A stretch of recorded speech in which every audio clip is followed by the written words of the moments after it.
Australia's wildlife species are by any standard unique. This is a direct product of the continent's long and lonely isolation down in Earth's southern hemisphere, or down under, as we say today.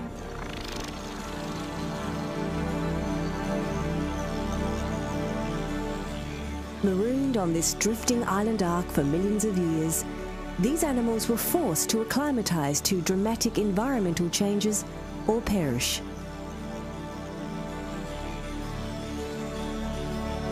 What has evolved is a wildlife unlike any other.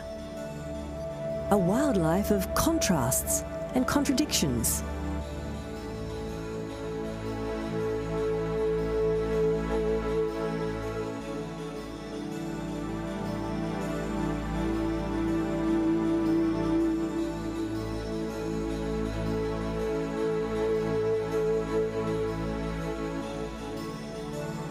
When the first naturalists entered Australia, their tendency was to look at the birds and animals and compare them to species they were familiar with from Africa, Europe, and North America. They often came to the wrong conclusions. One early European account described a wallaby as a species of cat. Another saw the koala as resembling the sloths of America. These cuddlesome creatures were also mistaken for bears, and for many years were wrongly called koala bears.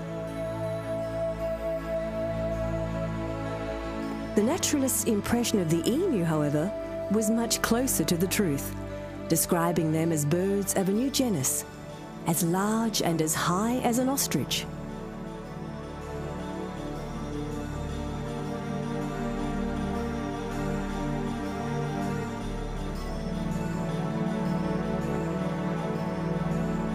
For these naturalists, venturing across the Australian landscape must have been an exceptional journey through a new world of fauna, a world never seen before, a world harbouring an amazing and unique collection of birds and animals.